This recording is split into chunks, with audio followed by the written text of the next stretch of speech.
There is a specific coordinate in space and time that exists in the memory of every single person listening to this. A coordinate that represents the absolute peak of human safety and belonging. It is a Friday night. It is 1998, or 2004, or 2009. The year doesn't matter as much as the feeling does. You are 12 years old, and you have just entered the sanctuary of your best friend's basement.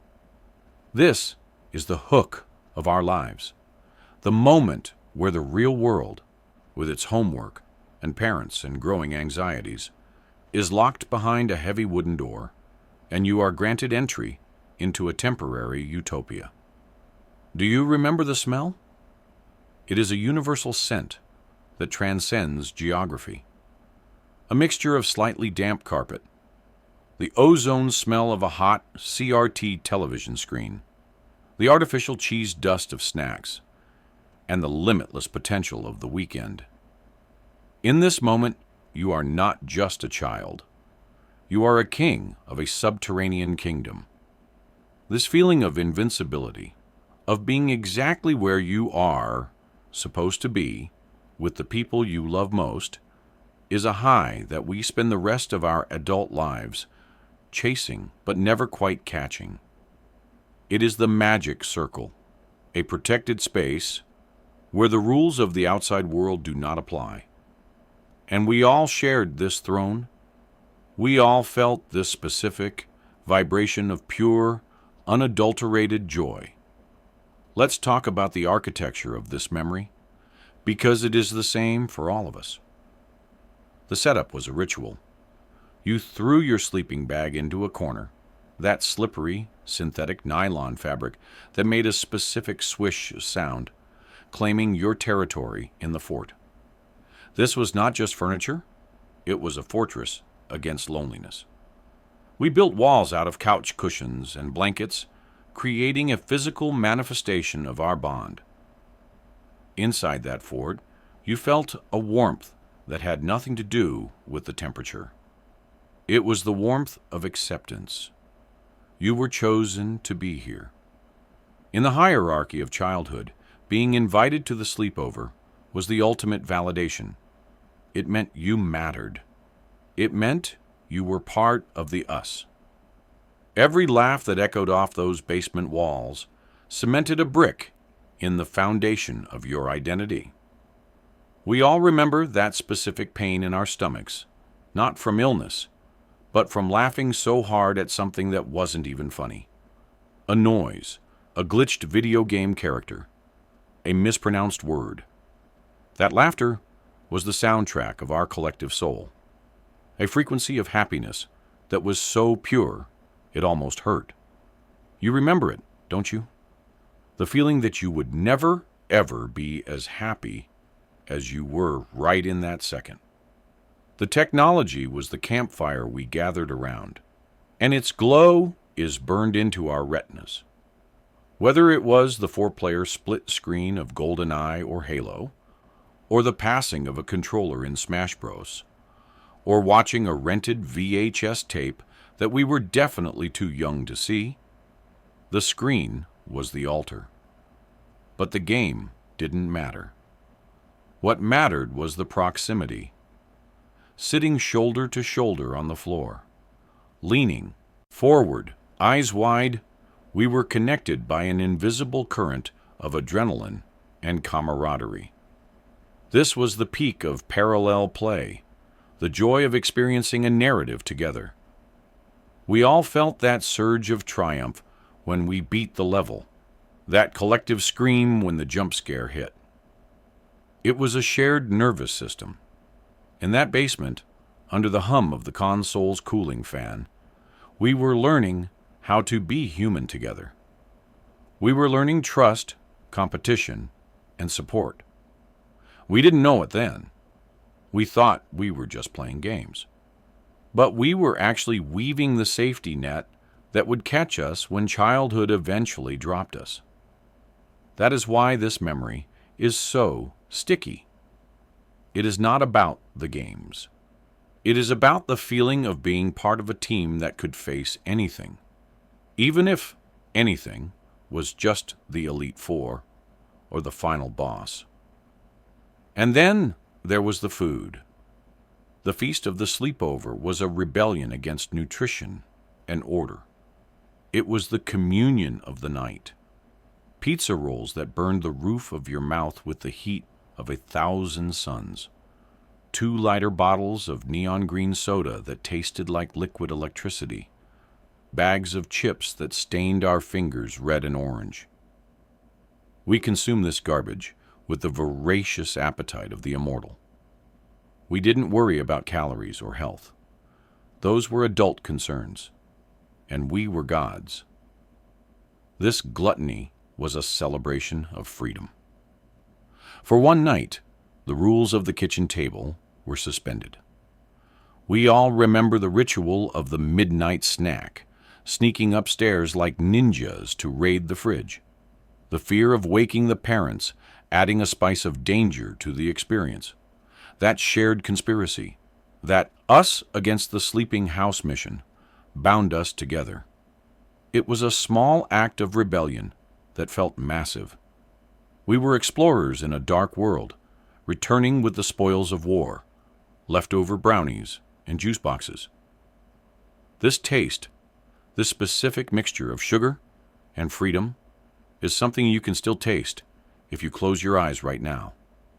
It is the taste of a time when pleasure was simple, immediate, and shared without guilt. But beneath the noise and the sugar and the games, there was a deeper, quieter current running through the hook of the sleepover. It was the feeling of the pause.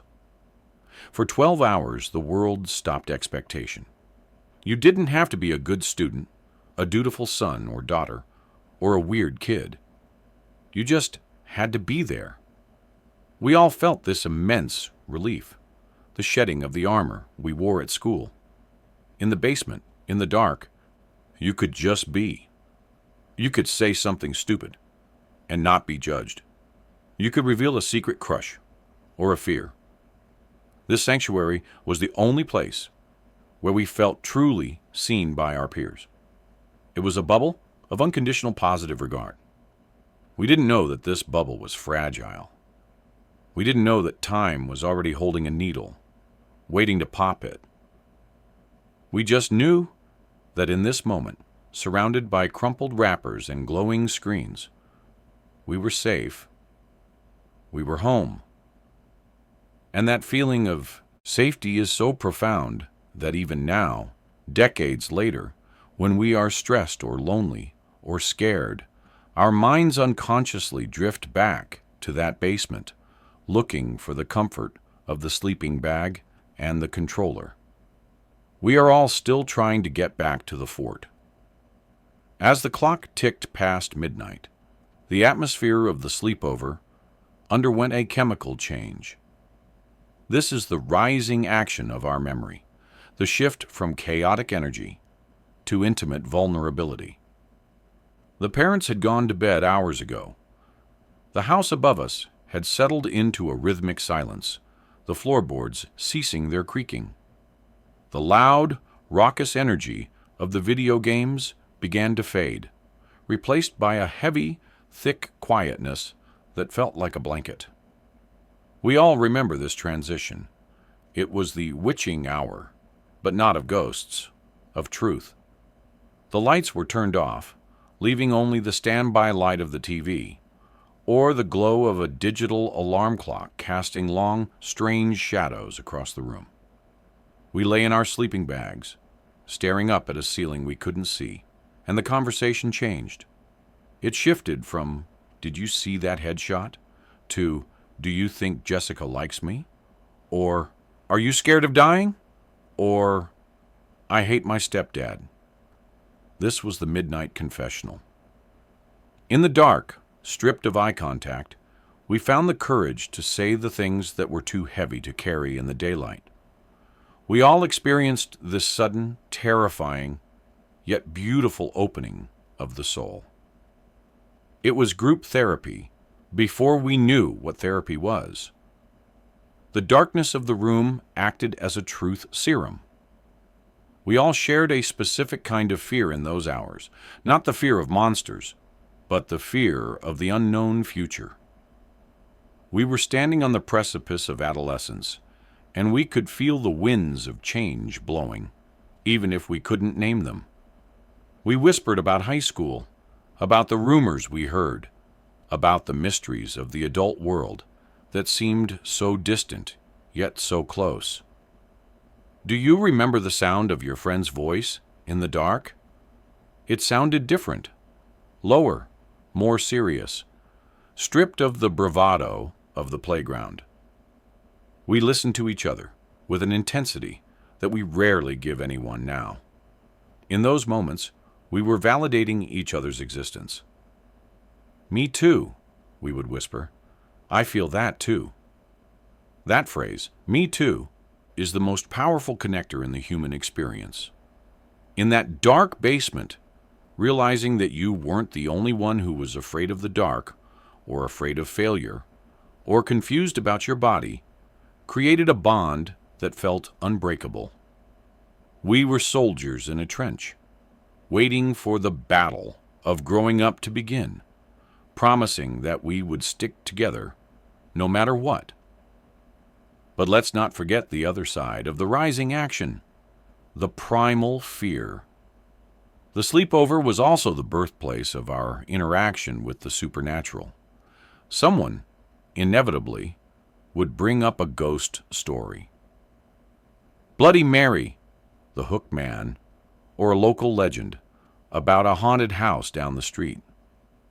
We all remember that delicious, icy spike of adrenaline that shot through our veins. We scared ourselves on purpose. Why? Because we were together. Being scared alone is trauma. Being scared with your best friends is an adventure. We huddled closer in our sleeping bags, pulling the drawstrings tight until only our noses were visible. Every settling noise of the house became a footstep. The shadow of a tree branch outside the window became a claw. We dared each other to go look in the bathroom mirror. This shared terror was a rehearsal for the real fears of life. We were practicing how to handle being afraid, and we learned that the solution to fear was proximity to others. If we were all scared together, it was manageable. We laughed nervously to break the tension, a sound that was half giggle, half scream. This emotional roller coaster, from deep philosophical talks to sheer terror and back to laughter, is the texture of the sleepover. It was emotional training wheels. In this rising action, we also encountered the strange liminal feeling of being in someone else's house at night. This is a universal memory that feels almost dreamlike now. You needed a glass of water, or you had to use the bathroom at 3 a.m. You had to leave the safety of the basement and venture upstairs into the other world. Walking through your friend's dark kitchen felt like walking on an alien planet. The smells were different. Their laundry detergent, their dinner leftovers. The layout was wrong. You bumped your shin on a coffee table that wasn't where your coffee table was. The silence of their house felt different than the silence of your house. It was a hostile silence. You felt like an intruder, a ghost moving through a life that wasn't yours. This feeling of displacement, of being a guest in a strange reality, heightened your senses. You rushed back to the basement, diving into your sleeping bag as if escaping a predator, your heart hammering. That relief when you zipped the bag up, that was the feeling of returning to the tribe. We all know that specific relief. It was the feeling of surviving the expedition. As the night wore on, the sleep part of the sleepover became the enemy. We fought it with everything we had. First one to fall asleep gets a prank drawn on their face. We all remember the struggle to keep our eyes open, The burning sensation of exhaustion fighting against the desire to not miss a single second of the magic. We stared at the glowing digits of the clock. 14, 3:15, 3:16, willing time to slow down. We knew, on some subconscious level, that sleep meant the end of the night, and the end of the night meant morning, and morning meant the spell would be broken. We wanted to stay in this rising action forever, in this suspended state of intimacy, and fear and laughter. We wanted to live in the dark, where we were safe, before the sun came up and forced us to be just kids again. But eventually, the silence would win. One by one, the breathing in the room would deepen. The whispers would trail off into nonsense, and you would be left as the last one awake, staring into the darkness, listening to the chorus of your friend's breathing, feeling a profound, aching love for them, and a strange, premature nostalgia for a night that hadn't even finished yet. You were already missing it while you were still in it. The conflict of the sleepover is not a fight. It is not an argument over a game or a disagreement about what movie to watch. The true conflict is the silent, invisible fracture that happens when you realize that this specific sleepover feels different than the ones before. It is the intrusion of time into our sanctuary. Maybe it happened when you were 13, maybe 15. You're lying there in the dark, just like always, but the vibe has shifted. One friend is talking about real things, about dating, about a party, about wanting to smoke, and another friend still wants to play with the action figures or talk about the cartoon. In that moment, a chasm opens up in the floor of the basement. We all felt this tearing sensation. It is the realization that you are growing up at different speeds. The synchronization is broken. The us is fragmenting into me and you. This conflict is heartbreaking because it is nobody's fault. It is simply the tragedy of biology and time. You look at your best friend in the dim light and realize that you are looking at them across a widening gap. You are mourning the friendship while it is still alive.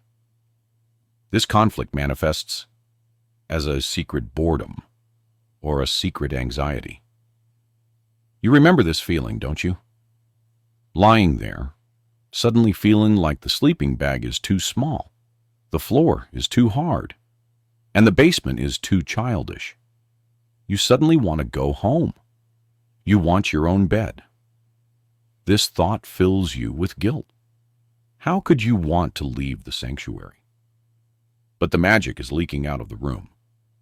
The magic circle has been breached by the reality of the outside world. We all struggled with this internal betrayal. We tried to force the fun. We tried to laugh harder, to play the game longer, to recapture the energy of the previous years. But it felt forced.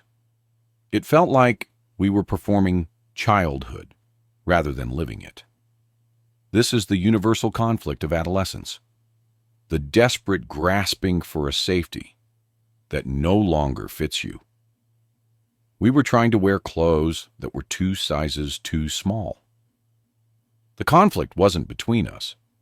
It was between who we were and who we were becoming. There is also the conflict of the last sleepover that you didn't know was the last one. This is the ghost that haunts this entire memory. We never announced, "Okay, guys, this is the final time. We will all sleep on this floor together." It just happened. Life got in the way. One friend moved away. One got a girlfriend. One got too cool. One got into trouble. The group dissolved quietly, without a funeral.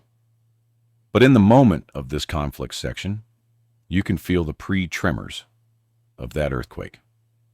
You look around the room and feel a sudden, sharp pang of loneliness, even though you are surrounded by people. It is the loneliness of anticipation. You know deep down in your gut that things are changing. The innocence is evaporating. The jokes aren't landing the same way. The silence is no longer comfortable. It is heavy with things unsaid. We all hold this specific trauma, the memory of the moment we realized that our childhood friends were becoming strangers. Then there is the conflict of the morning light creeping in through the basement window wells. That gray pre-dawn light was the ultimate antagonist. It signaled the end of the protection. As the light hit the room, it revealed the mess, the empty soda bottles, the crumbs, the tangled wires. In the harsh light of dawn, the room didn't look magical. It looked dirty and small. This visual shift represents the shattering of the illusion. We all felt that disappointment. The castle turned back into a pumpkin. The fortress turned back into a pile of cushions. This conflict between the night world, magic, and the day world, reality, is a jarring experience. You wake up with a stiff neck and a sugar hangover, and you look at your friends, and they look disheveled and tired, not heroic. The reality sets in. The conflict is the refusal to accept that the night is over, fighting against the inevitable return to routine.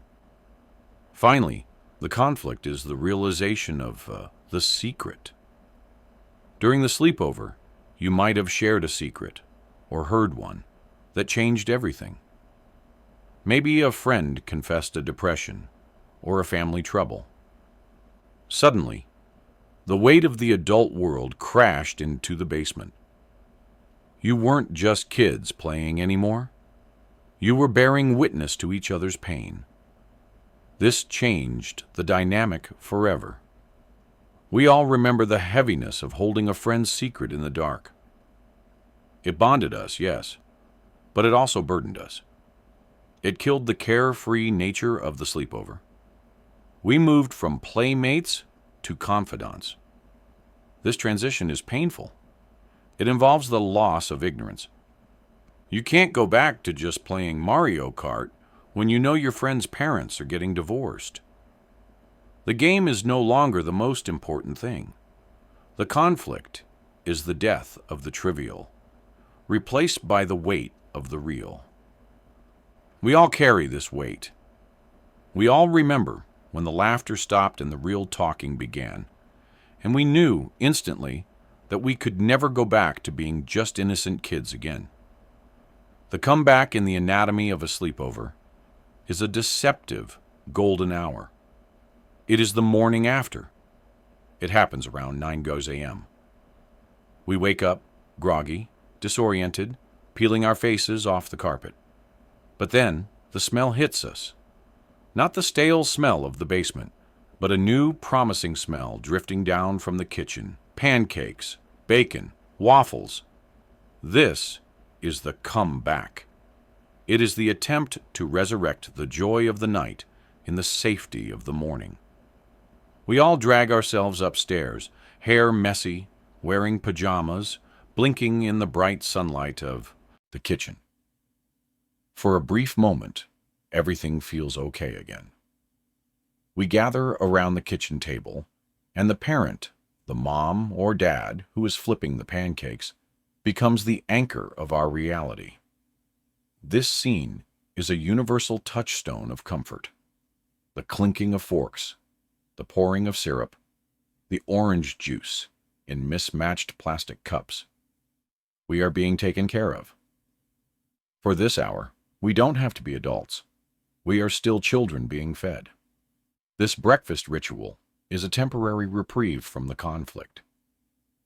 We recount the events of the night, laughing about the prank, the game, the scary story. Remember when you screamed? Remember when we heard that noise? We are solidifying the memory, turning the experience into a legend. We are weaving the narrative that we will keep forever. This shared breakfast is the cement that holds the friendship together for a little while longer. We all remember that specific feeling of full-bellied contentment, sitting in a sunbeam, feeling the warmth of belonging. It is a comeback to a state of grace. The parents ask, "Did you boys get any sleep?" And we lie and say, "Yeah," sharing a secret smile. That smile is the conspiracy of friendship. It is the unifying bond that says, we know what really happened in the dark. But this comeback is also an illusion. It is the Sunday morning cartoon phase. We might migrate to the living room to watch TV or play one last round of the game, but the energy is different. It is softer, slower. It is the energy of a dying star. We are trying to stretch the time. "Don't leave yet," we say. "Stay for lunch." We are bargaining with the clock. We all felt that desperation to extend the comeback phase. We didn't want to go back to our own houses, our own chores, our own loneliness. We wanted to live in this pancake reality forever. We remember the specific texture of the carpet we lay on during this morning phase, the dust motes dancing in the light, the feeling of not wanting to move. It was a lazy, hazy happiness that felt eternal, even though we knew it was ticking away.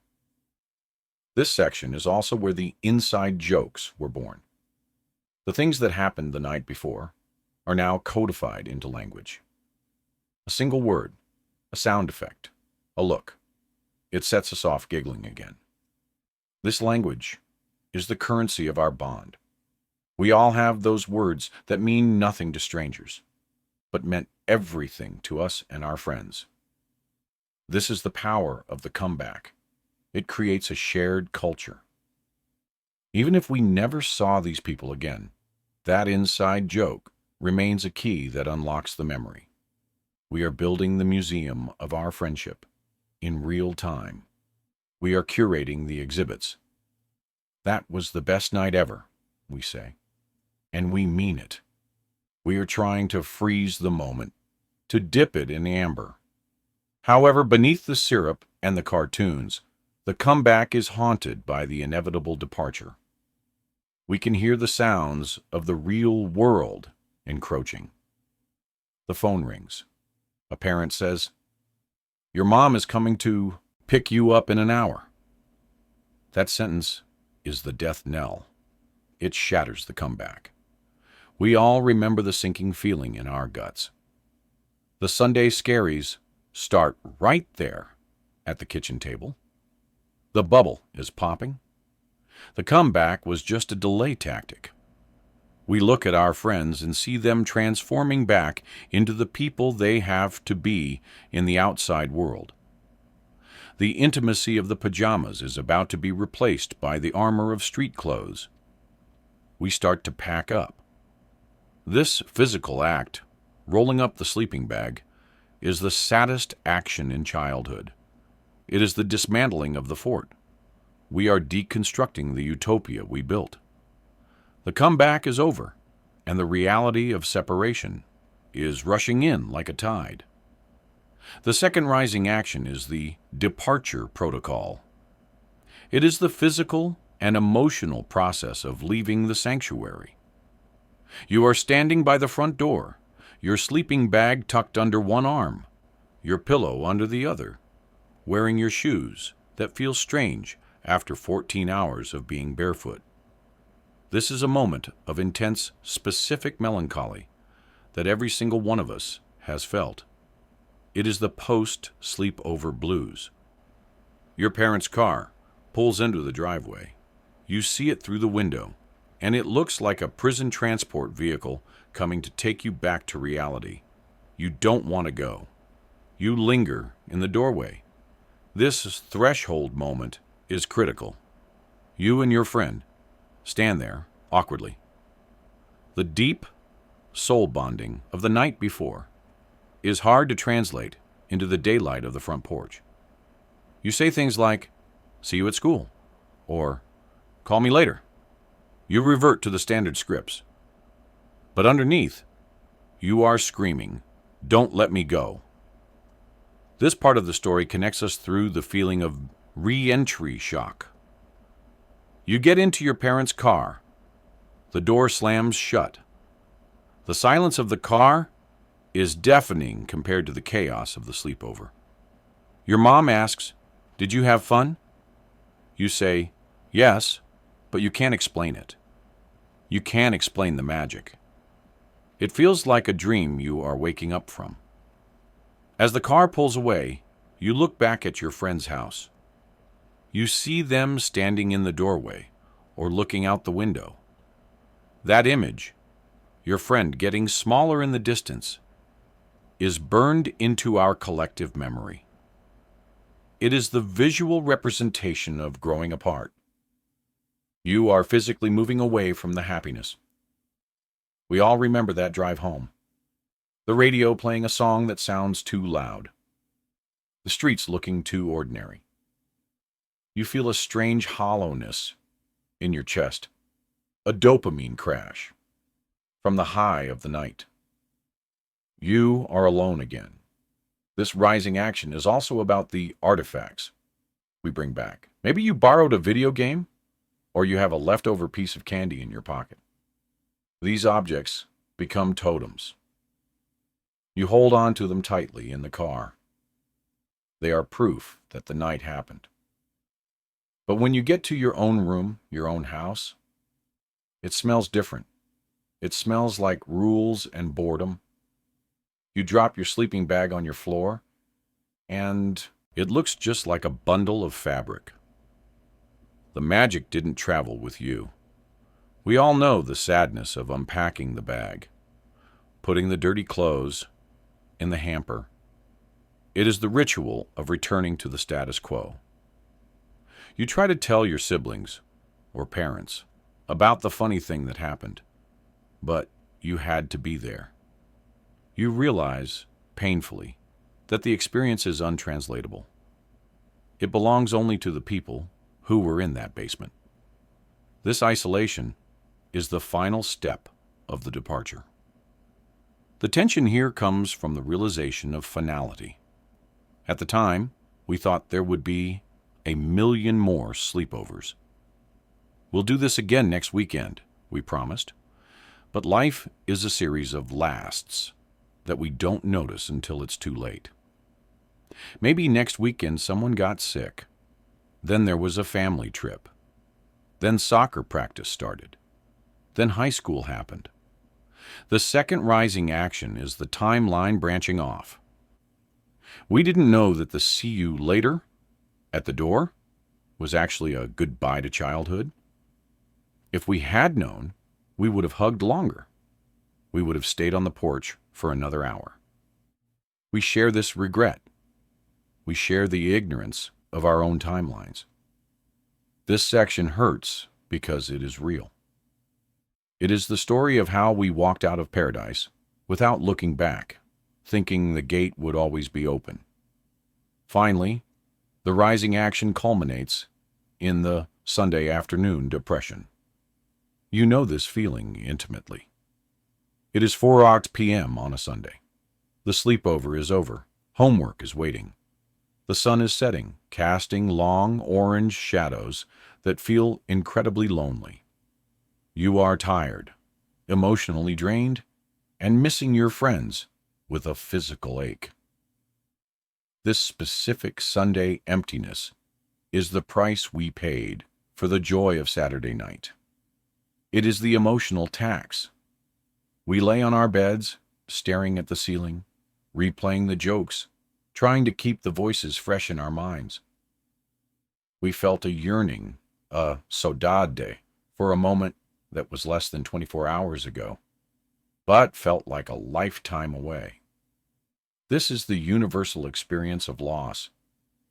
The sleepover taught us how to miss people. It taught us that happiness is temporary and that the return to the mundane is inevitable. We were learning how to say goodbye. Here is the payoff. Here is why this story matters to you.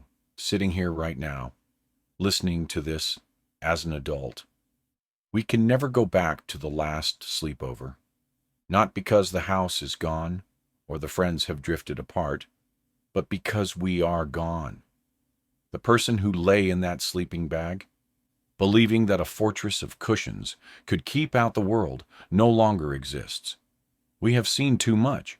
We know too much. We have bills and heartbreaks and grief. We cannot fit inside the magic circle anymore. But, and this is the beautiful part, the memory of that safety is the only thing that is permanent. That basement exists outside of time. In your mind, the N64 is still on. The pizza is still hot. Your friends are still 12 years old, laughing so hard they can't breathe. That version of them is immortal. That version of you is immortal. We watch these videos. We tell these stories. Not to be sad, but to visit.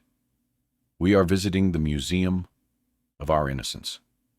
Every time you recall the smell of that basement or the glow of the TV, you are activating a neural pathway of pure joy. You are reminding yourself that you were once capable of being that happy, that carefree, that connected. That capacity is still in you. It is buried under layers of adulthood, but it is not dead. The payoff is the realization that the last sleepover never really ended. It just moved inside us. We carry that sanctuary in our hearts. When life gets too hard, we can close our eyes and go back there. We can hear the laughter. We can feel the synthetic nylon of the sleeping bag. We are safe. The tragedy of the last sleepover is that we didn't know it was the finale. But the blessing is that we lived it fully. We didn't spend that night worrying about the future. We spent it eating junk food and slaying dragons. We were present.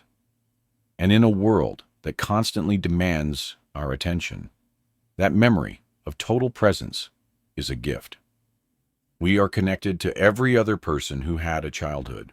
We all have a basement. We all have a last night. This story isn't just mine, it's yours.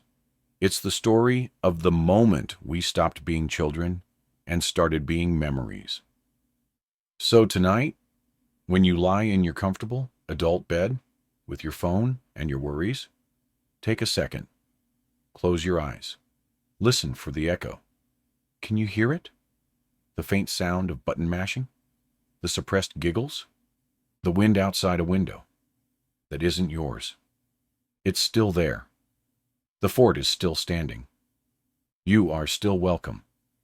You can never go back physically, but you never really left. The sleepover is waiting for you. Just close your eyes.